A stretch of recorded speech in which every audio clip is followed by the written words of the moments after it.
get to the first story, and I like this story. I said somebody has to do something because the social media has a grip on the psyche, not only of the children, but truly of the minds of the adults. This is not just in this country, this is worldwide.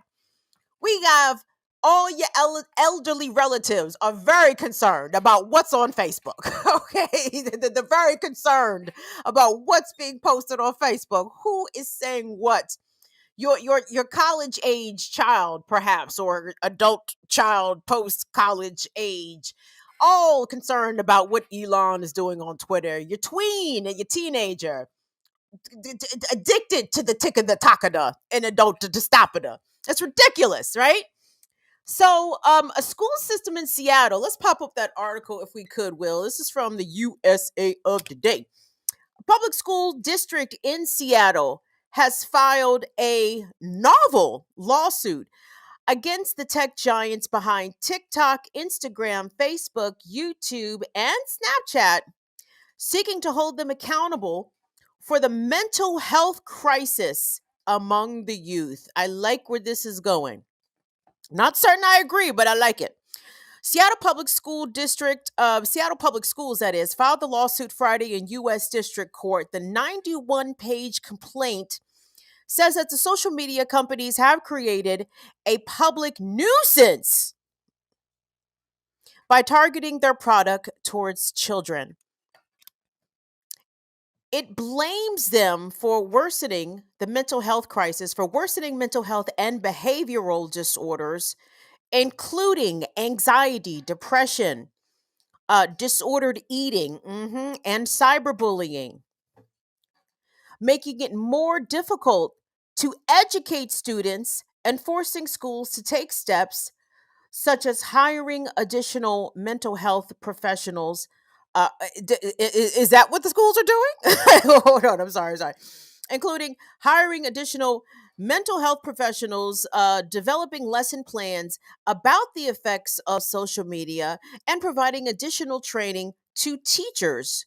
Quote, defendants have successfully exploited the vulnerable brains of youth, hooking tens of millions of students across the country into positive feedback loops of excessive use and abuse of defendants' social media platforms, the complaint said. Worse, the content that the defendants curate and direct towards youth is too often harmful and exploitative. Find the lie.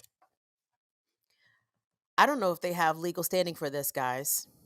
And then the article goes on to say, again, this is in USA Today. It says that the COVID-19 pandemic, it helped to exacerbate this. It says, oh, wait, that's a separate article that says teenage brains might be aging faster due to stress from the pandemic, study finds. Okay.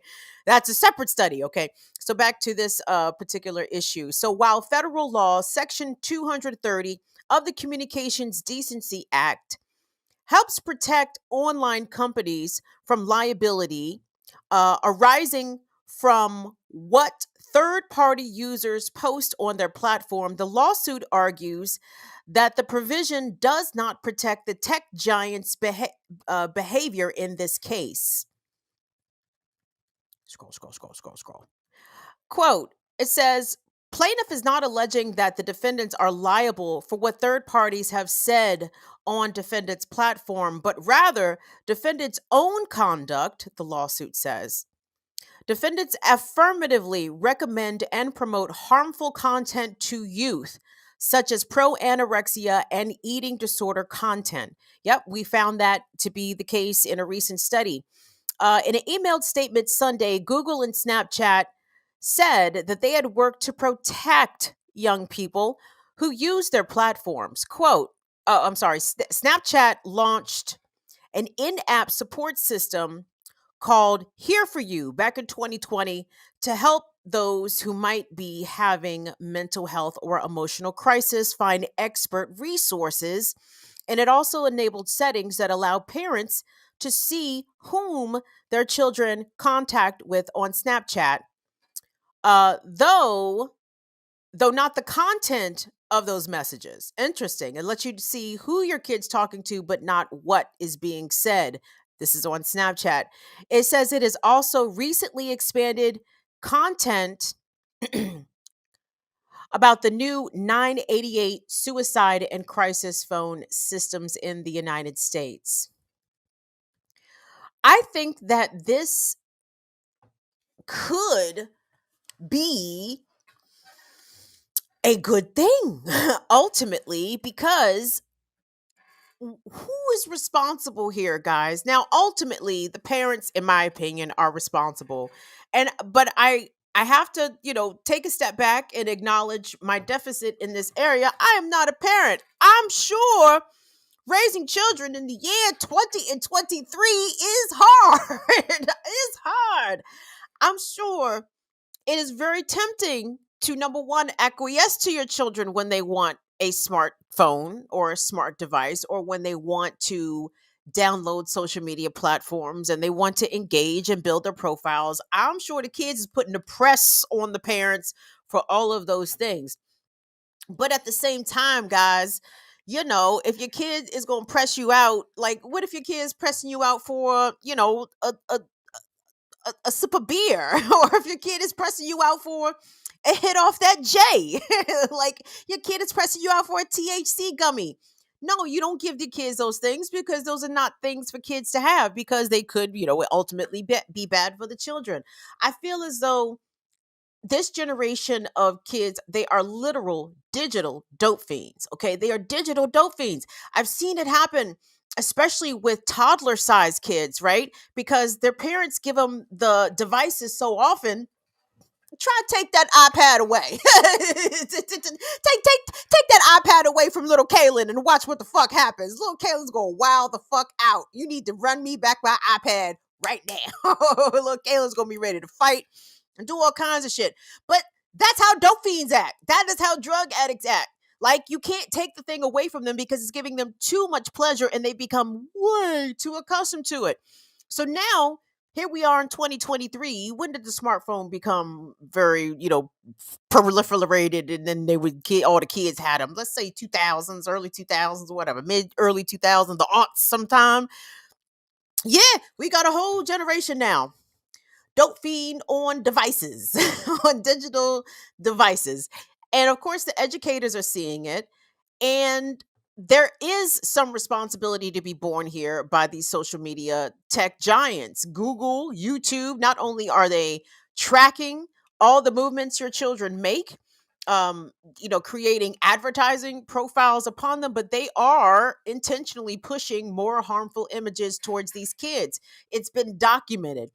Facebook, YouTube, and Instagram, and I know Facebook and Instagram are the same company under Meta, but they've been called out numerous times on this, to the point that where they have offered up some sort of parental controls. But y'all, I don't know how well those parental controls work. Kids are smart. These 21st century kids know how to get around shit. They be running laps around y'all 20th century parents. I know. I believe this. I believe these 21st century kids is running laps around you 20th century parents. And I am sympathetic. I am. But um this is a real serious problem here, because as they mentioned, or was a separate related article mentioned, that during the pandemic, all of these mental health crises were exasperated. Children felt higher levels of anxiety, greater levels of depression. Part of that was due to the public health policy failures of this American government to properly address COVID, to stem and mitigate the transmission of COVID. So, we didn't have over 1 million people dying from this. So, the children didn't have to be depressed because they were grieving their grandparents, or in some cases, their own parents, close family members. People in the community whom they knew and loved died as a result of this disease. Of course, kids' mental health went down as a result of that, as the collective went down, right? But the children are more vulnerable here. Um, the rates of teen suicide have exploded over the past 3 years, made worse by the pandemic. And I actually think it was starting to trend downward 2018, 2019. But then when the pandemic hit, it went up significantly quite a bit. And now that these kids have returned to school, truly, in my opinion, no more safe than they were from when when the COVID was quote unquote at its peak, because nothing has really changed in the schools. I'm guessing the COVID is still running through the schools with influenza, with RSV, etc. Maybe we're not seeing the same levels of death, but people are still experiencing the effects of dealing with this still ongoing pandemic. And I'm applauding the Seattle Public School District for wanting to take it to the tech giants and at least get it on the record, get it on the stated legal record, not just through these studies, which are valid and I'm sure will be presented throughout the course of these proceedings if the lawsuit is allowed to continue forward. um but we have to really take a step back here, guys, and acknowledge the ways in which social media is actually a demerit. It's detrimental to our society. I do think that there are benefits to social media in terms of organizing, political organizing, especially. There's so many issues and cases and movements that, but for Twitter specifically, I would likely have not have known about it. Many of us would not have been able to see what was occurring on the ground in Ferguson, on the ground in Minneapolis when it was live. You know what I'm saying? Like we needed that, and social media helped to foster that. But the negative aspects of it, what it does to kids, we talked about this a little bit on the Remix Morning Show, because I think I was talking to Kamal and I said, when I was a youth, I got bullied a little bit, but guess what? I got to go the fuck home. Okay. And my bullies did not come with me in my pocket. You know what I'm saying? It's a whole different set of challenges that these kids are dealing with now. I mean, the bullying doesn't end if your child is in fact being bullied. They go home and still get bullied on their phone, on their social media app, on the computer. It is crazy. So why is it that we in this country allow things that are knowingly harmful? And it reminds me of a conversation I think I can recall asking adults when I was a child. For example, if cigarettes kill people, then why are cigarettes allowed? Like, if guns kill people, then why are guns allowed? Like, it's the depravity of capitalism. So long as it turns a buck, it doesn't matter if it's harmful. It doesn't matter if it actually kills people or drives people to tragically kill themselves. If it's profitable, everybody makes their choices. Just the price of freedom. Everybody's allowed to make money any way that they see fit, even if it is harmful to society as a whole. Move along, Will. Pop up that Philadelphia Inquirer article, because while I'm applauding the Seattle school system for taking some legal action, and again, I am not sure if that case, it seems like they're using a very interesting legal argument. Again, I only have my Juris Doctorate in law and order. You know what I'm saying? Like, I can run you all Jack McCoy's arguments and theories and all his case precedents. I can tell you all that shit.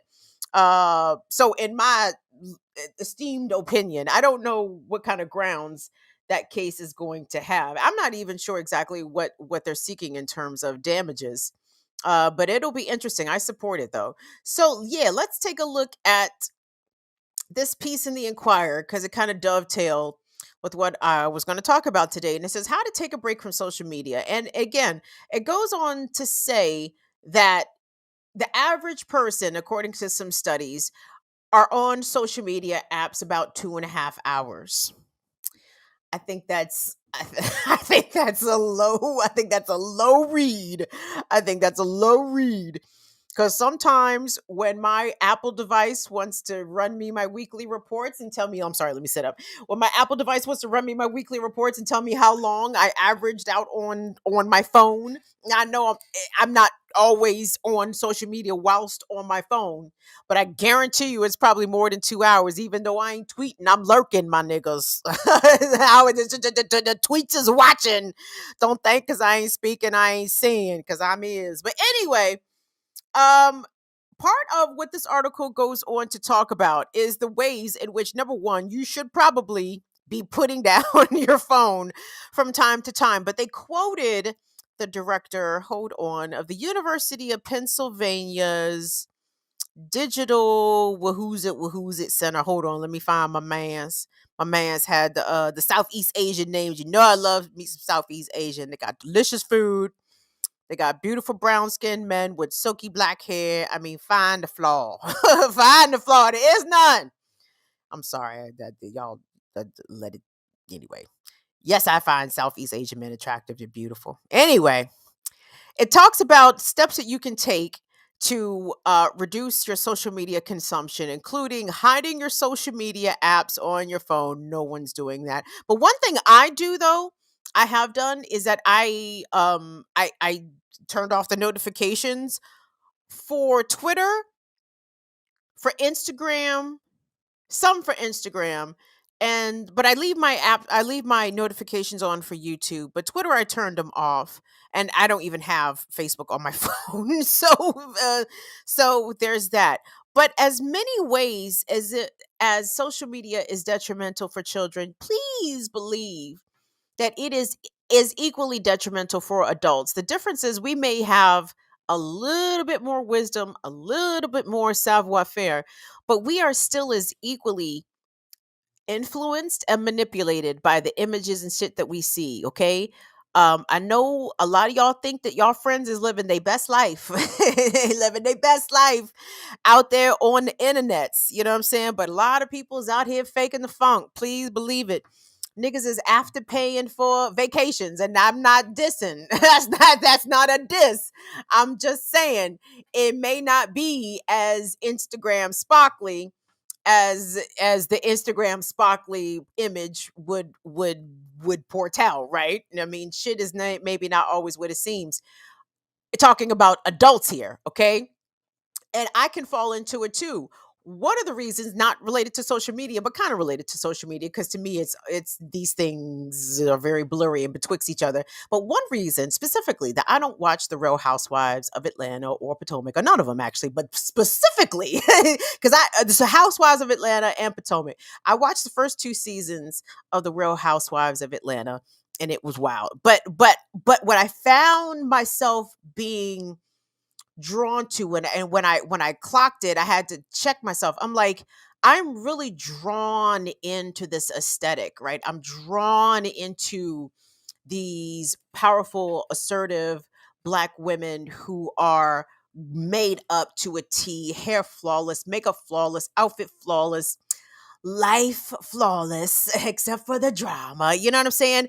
But I found myself coveting those looks, but then simultaneously feeling depressed that bitch, I don't can't afford no fucking Prada. You know what I'm saying? Like I don't Hermes, bitch, where? You feel me? Like it turns into a sort of not self-hating, maybe self-hating is speaking is saying it too much, but that aspirational materialism, you know what I'm saying? And I didn't like that I was aspiring to want those things, and I'm like, I don't think, wait, hold on, do I really want those things, or are those things being superiorly marketed to my psyche and to my visual stimulation to make me, want to look like that or whatever, and whatever. But no. No.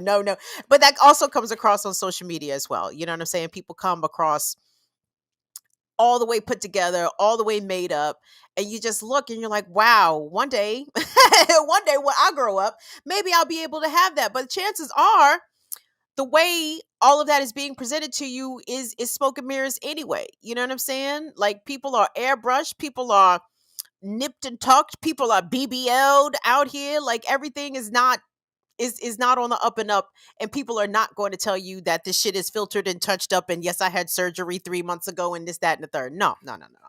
So as much as of a detriment social media is on kids, it has the same effect on men, women, non-binaries. I'm certain. So knowing that, knowing that, what is it that we can do?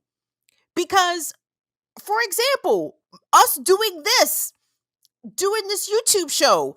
You know, if I was a good YouTuber, I'd fucking be on Twitter every day. I'd be arguing with people. I'd be blasting out clips. Like I would be doing all of that engagement on the social media platforms. I am personally unable to because it makes me sad. It brings me down. It does not bring me joy. Like Marie Kondo said, keep only what brings you joy. Social media, unfortunately, does not bring me joy. Every time I log on to the shit, it's always some shit. I'm like, God damn, did I need to see this on today? I don't know. I don't know. And I'm trying to again get back into the swing of things. I am out of my news hound cycle. As again, that's why I appreciate y'all tagging me on shit because there's some shit I just don't be seeing. I ain't going front. Because again, I'm not spending as much time and I'm not as engaged as I was. But that is strictly out of self-protection. You feel me? Like I'm coming to an age now, or maybe I've been at this age, who knows? Sure. Do I want material success? Yes. Am I willing to sacrifice my peace of mind for it? No. I'm no, I'm not. I'm not. Because at the end of the day, the only person that's going to be here to sit with me is me. And if I drive myself crazy wondering, am I getting enough engagement? Oh my God, I only have 2 likes on this tweet. Oh my God, there's no one liking us on Facebook. Jesus Christ. How do people do this to themselves? How do people do this to themselves? So I think it's imperative that number one, for your own personal social media use, if you find that maybe there you have issues with coveting what other people have, or you just want to engage with people, or even worse, you're trolling people from a burner account. Don't do that. Don't do that. If you're gonna say it, if you got something to say to somebody, say it with your chest, say it with your face, say it with your government name. You know what I'm saying? Like, don't be doing that to people on, I mean, troll people with your face. Not to say that I am above trolling. I am not. I will not troll from a burner. However, I will troll from Kim Brown Live at at Kim Brown Live. Ask David Simon, bitch ass. Who the fuck? Oh, I saved that for a second. Hold on, hold on. So anyway, I said all that to say that was a time on social media, by the way, when that motherfucker tried to sick his fucking troll army on me and Justine and Lisa and Taya. You know why? Because he's a stinky whore. Stinky, light bulb headed, scrotum faced ass whore. Nigga can write though. he can write his ass off, but he's a bitch ass nigga. Make no mistake about that. But anyway, sorry, didn't mean to go off on a David Simon is a bitch ass nigga tangent. It happens sometimes. But anyway, those are my stories. That's it. But let me tell you guys real quick about David Simon. Hold on. Justine Barron tagged me on a tweet, and I laughed so giddily. I texted Justine. I didn't even reply to her tweet because when I saw her tweet, I just laughed with glee and giddy. Hold on, let me find it because remember, you guys remember I did a show. It's on his channel. And I think it's called "The Cops Told David Simon That Sean Suiter Killed Himself," and that dumbass motherfucker believed it. That may not be the official title of the channel of the episode, but it's close. It's close. But apparently, what is this, Justine? Justine wrote, this is the tweet that Justine wrote. Hold on, I'm gonna read it to y'all. It says, Baltimore State's Attorney Ivan Bates comes out in support of Sean Suiter's death being a homicide, not a suicide. David Simon is not on Twitter to respond, and then she tagged me because Justine is a G and I love her to pieces. So this is the screenshot that she took of an article, and it says, New Baltimore State's Attorney Ivan Bates said recently that he believes Sean Suiter's death is a homicide. In a November interview for the To Be More podcast hosted by former police spokesperson TJ Smith. Oh shit. Bates acknowledged that he knew Suter and that Suter's attorney, Jeremy Eldridge, is one of his best friends. Oh shit, I didn't know that. And that he and Eldridge has, quote, had a lot of conversations and dialogue about the case. And he's quoted here. It says, quote, "For me, I saw the medical examiners said that it was a murder, and I still believe it's a murder," Bates said. "I know what other people may say, but I know how I feel and I know how I look at it." That's Ivan Bates, the new Baltimore State's attorney. Who knows what he's going to do with that, if anything. But David Simon can suck a fat one, because I bet you he won't clap at Ivan Bates the same way he tried to clap at me, Justine, Lisa, Taya, and others. Bitch ass nigga.